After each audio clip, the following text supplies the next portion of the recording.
everyone and welcome back to my channel, and today we're going to be repotting my Encyclia Cordigera and along with my Cattleyas seedlings from Orchid Garden, which are some of the first Cattleyas I got when I started getting into the Cattleyas. So this is Cattleya Mary Chen crossed with Duvernay, and this one is the SLC Jewel Box Dark Waters. So we're going to start off with my Encyclia Cordigera. This guy is rapidly outgrowing its pot, and it's actually growing roots like out the bottom of the pot. And one that's going to be so awkward to repot is this guy.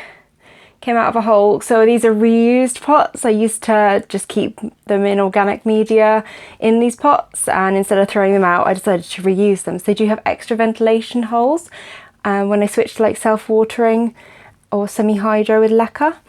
And yeah, it's going to be a little bit of a challenge. We might lose some of those growing tips because I really don't want to cut the pot, and you can see it's got plenty of roots in here. I got this one as a seedling actually from Orchid Garden, so these were the kind of bulbs that it came with. You can kind of see the size jump. I got this one about a year and a half ago, I think, around 2 years ago. It's done amazingly in self-watering with sphagnum. I did try it in semi-hydro with LECA for a while, but the dry top layer just meant that the roots were coming out and desiccating at the top. The roots actually in the media were doing amazingly. But since then, I've discovered other inorganic medias and ways of mitigating that dry top layer. And since this is now getting to the stage where I do really need to repot it before this root situation gets any worse coming out the bottom of the pot, I thought, well, I'm going to try semi-hydro self-watering again. So I'm going to do self-watering with a mixture of LECA, pumice and Synthic, since this has done absolutely amazing, constantly wet with sphagnum moss. And this kind of contradicts the whole Cattleyas wet-dry cycle thing, and it's not even in inorganic media, it's in sphagnum moss. It's constantly wet, self-watering system, it's done amazingly. So yeah, if you grow them in similar conditions to mine, this might also work for you. So just bear that in mind. The conditions that I'm growing them in will obviously have a massive impact on how they do in this media in my environment. So let's get to the repotting. So I actually had to go out and buy the next size up because it's actually in already a 15cm pot. So this one is 19cm pot that it's going into now. And I had to buy one of the expensive LO outer masks, which is a shame, but yeah, the biggest that I can get cheaply is 15cm for the self-watering outer masks, which is the IKEA neck john. Above that I am having to pay a bit more, although recently for a much larger pot I've cut up some of my boyfriend's old protein containers and that works amazingly. So I'm certainly going to be hoarding protein pots in the future. So just going to have a go at getting this guy out. So the main challenge is going to be this root here. And I'm not going to cut this pot because I want to be able to reuse this pot in future, and these roots are just going to have to deal with it, because if it only had 1 or 2 roots then of course I would cut the pot, but you can see we've got plenty of roots, we're okay. So I've got a top layer of bark at the moment to stop obviously algae forming on the sphagnum because it's been kept constantly wet. And we would have had loads of algae building up on the top, which just annoys me. I hate slimy algae as a top layer. I think the roots hate it as well. Okay, this might be a bit of a challenge. So we're just going to squeeze the pot to loosen the roots from the side because it's just not coming out easily. And obviously that will also make the situation more difficult. All the roots that we've got coming out of the bottom of the pot trying to go directly into the reservoir. Now, I seem to remember that these are actually 2 plants because there was a rotting bulb in the middle of the seedling bulbs when I got it.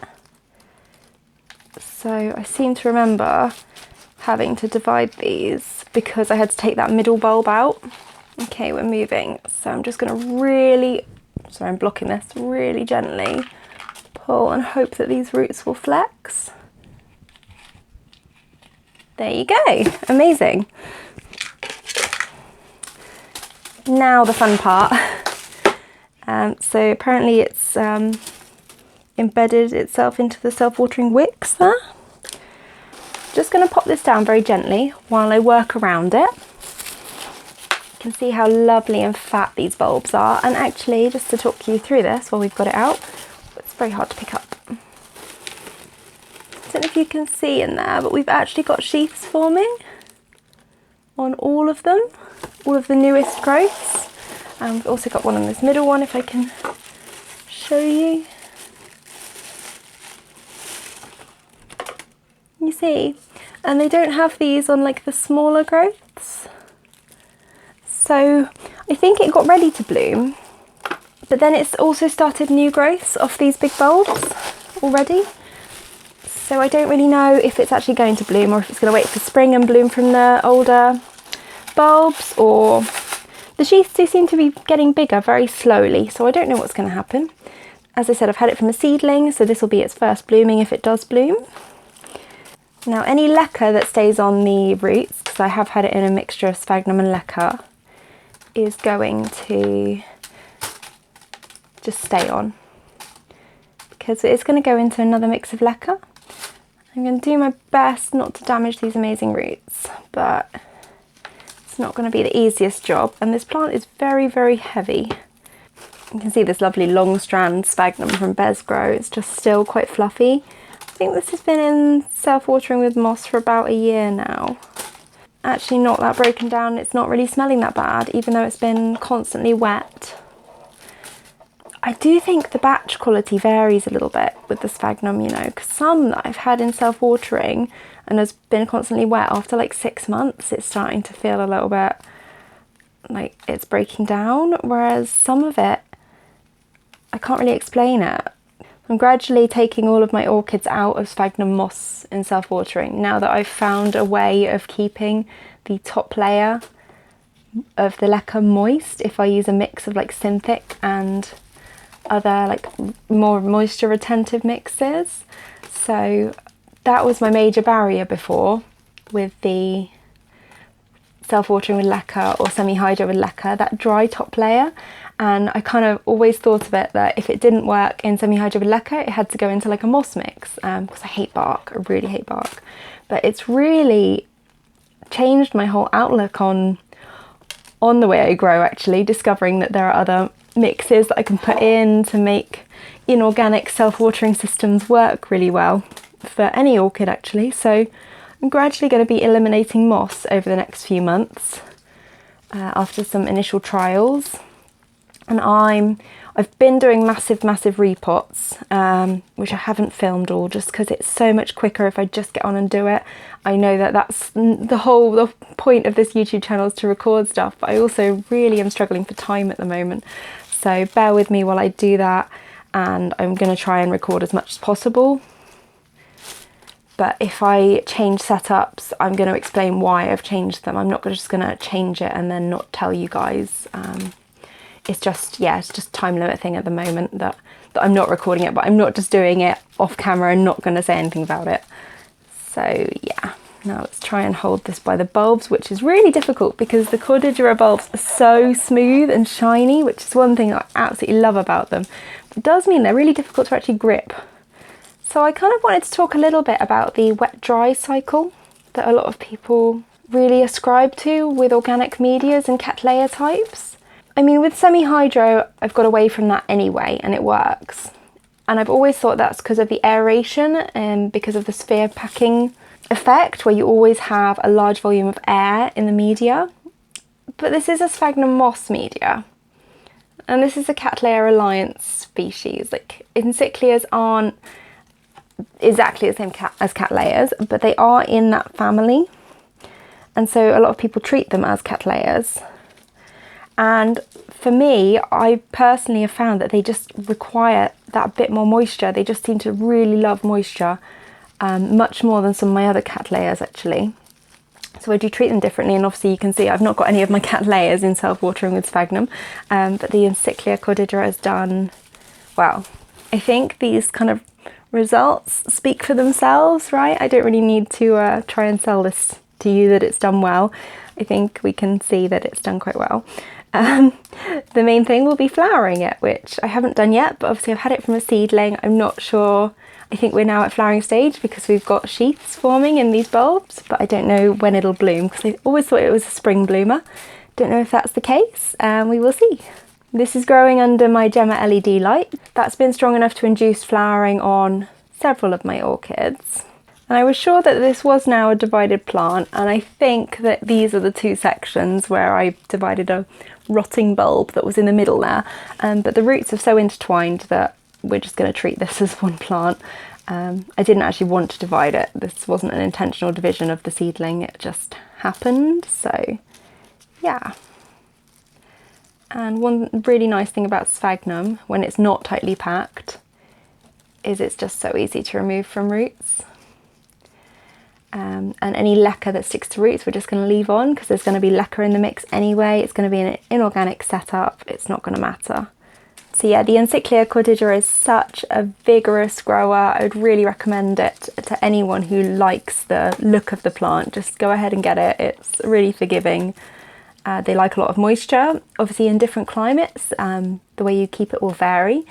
So definitely in cooler conditions with higher humidity, you might want to kind of, if you're keeping it in inorganic media, particularly with bark, I really think this applies to bark, follow those wet dry guidelines, let it dry out between waterings a little bit, but it does love moisture so much that my personal belief is keep it as wet as you can get away with if you're not rotting the roots, if they're growing well.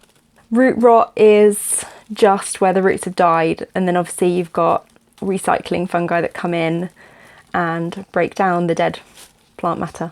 For the most part, normal root rot that I think most people refer to is just root death, but then obviously they do rot, dead things rot. It's a decaying cycle, they need to rot. But as long as you're not suffocating the roots, shouldn't be any problems. Okay, so I'm just going to take this to the sink to rinse off because I think I've got as much sphagnum out as I can. Okay, so I've rinsed it at the sink. We've got rid of as much of the moss as possible. This is what we're left with. No dead roots at all that I could find. And you can kind of see what I meant by, so this is the seedling pseudobulb where the next one along had rotted. This one actually doesn't look in great shape, but it's still firm, so I'm just going to leave it on because why fiddle if I don't have to? And then we're going to put it into this larger pot that I showed you. So I'm going to fill the bottom layer with a mixture of Synthic and LECA to make sure that water is wicking efficiently from the bottom.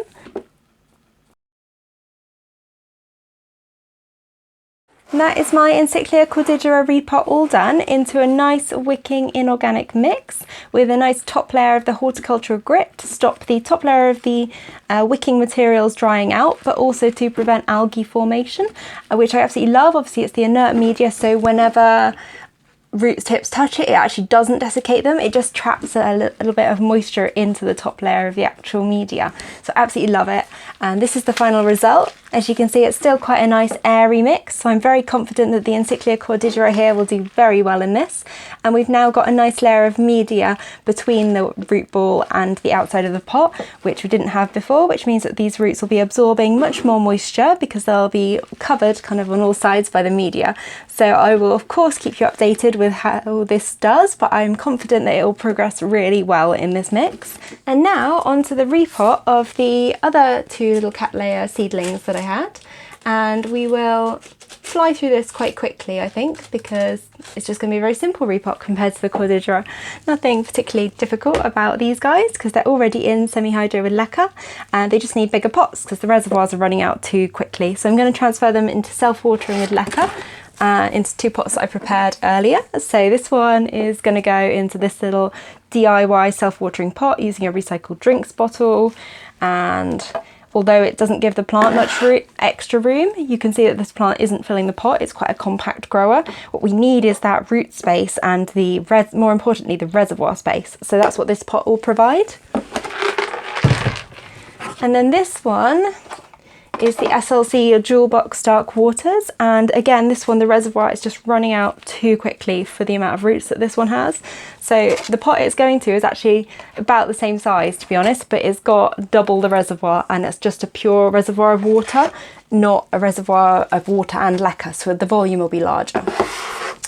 So we'll start off with the easy one, which is the Cattleya Mary Chen crossed with Duveni. And this one is actually 2 plants. I had a rot issue with this one on transport, so when I received it from Orchid Garden, one of the pseudobulbs was rotting, so I took it apart, and we've actually got basically a back bulb division here as well, which I put into the same pot. And although I will reuse that LECA, what I'm going to do is sterilise it and treat it with hydrogen peroxide first to kill the algae that's growing in there. So we're going to use fresh LECA for now. So at the bottom we're just putting LECA, and then I'm also going to mix in some pumice into this mix because I really found it helps with water retention in the drier top layer. Got the bottom layer of mix there.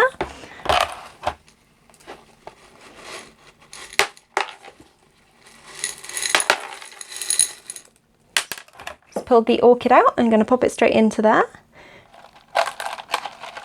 Just going to wind that in like that so that fits very nicely.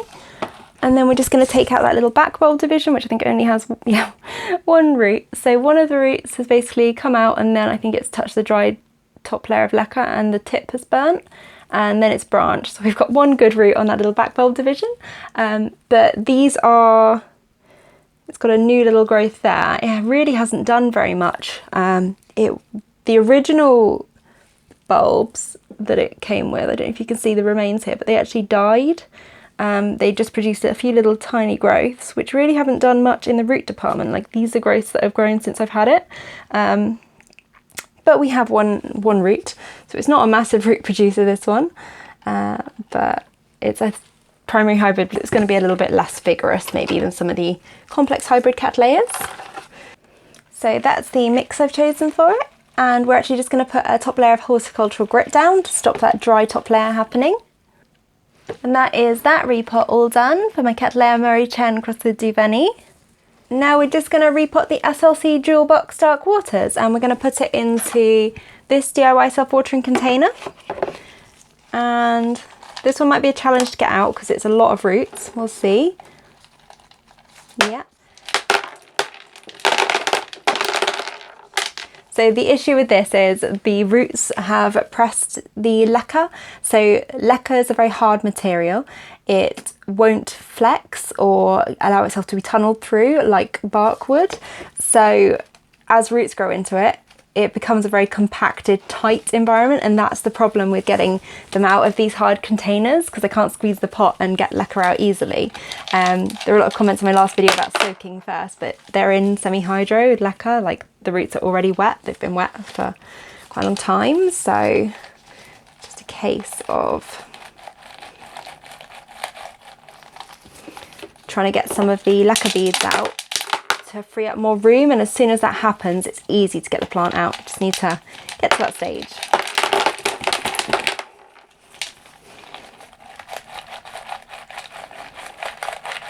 Okay, and we are at this stage because it's not too bad, so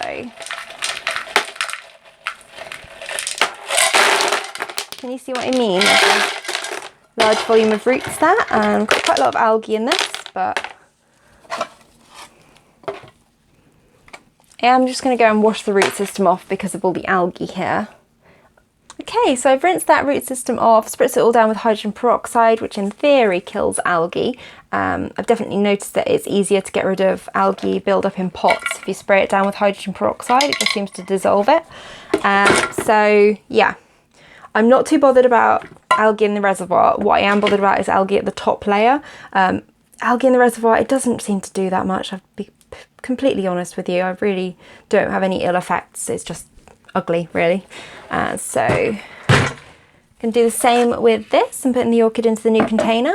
I'm actually going to go for a slightly bigger pot because this is going to be the same size and the root system is much bigger than I thought. So I'm going to go for a bigger self-watering pot.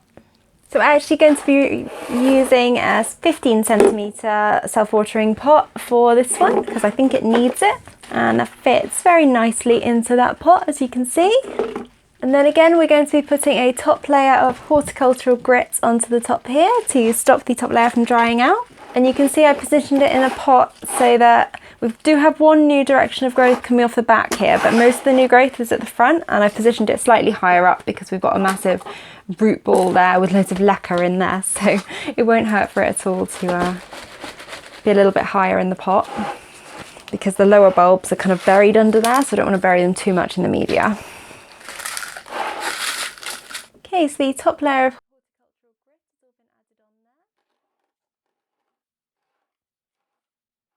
and we do have one root which has decided to go aerial, so we're going to leave that one hanging up. Hopefully it'll go back down. And that is my today's session of repotting all done. So I hope you enjoyed this video, and if you did, don't forget to give it a like or subscribe to my channel for more regular orchid updates, and I will see you guys later. Bye!